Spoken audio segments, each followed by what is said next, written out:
ఈ రోజుల్లో చాలామంది అన్నీ చేయడానికి సిద్ధమే. దేవుని కొరకు కొంచెం దూరం నడవాల్సి వస్తే నడుస్తామండి. దేవుని కొరకు ఏదైనా భారం భరించాల్సి వస్తే వీఆర్ రెడీ అండి. దేవుని కొరకు ఏదన్నా ఒక కానుక ఇవ్వాలంటే మేము సిద్ధమేనండి.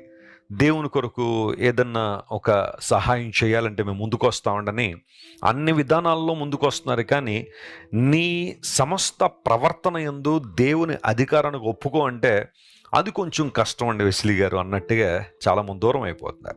ప్రభు ఏం ఆశిస్తాడు నీ నుండి? ఏం కోరుతున్నాడు ఆయన? నీ నుండి ఆయన కోరుతుందంటూ ఏదైనా ఉంది అంటే ఆయన చిత్తానికి నీ జీవితాన్ని సమర్పించుకోవడమే. బైబిల్ గ్రంథాన్ని మీరు చదవండి. ఏ వ్యక్తినైనా సరే మీరు తీసుకోండి, వారు అభివృద్ధి చెందారు అంటే, ఆశీర్వాదం పొందారంటే దేవుని చిత్తానికి వారి జీవితాలు సమర్పించుకున్నారు. కాబట్టే అన్ని విధానాల్లో దేవుడు వారిని ఆశీర్వదించాడు. దేవుని బిడ్డలారా, మీ అందరి పక్షంగా నా కోరిక, నా ప్రార్థన ఒకటే. అదేంటో తెలుసా? మీరు ఆధ్యాత్మికంగా మొదట అభివృద్ధి పొందాలి.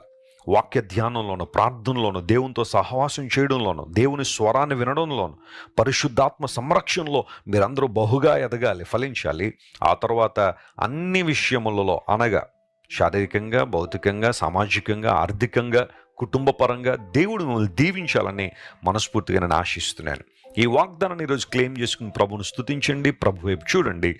బలమైన కార్యాలు మీ జీవితంలో జరుగును గాక.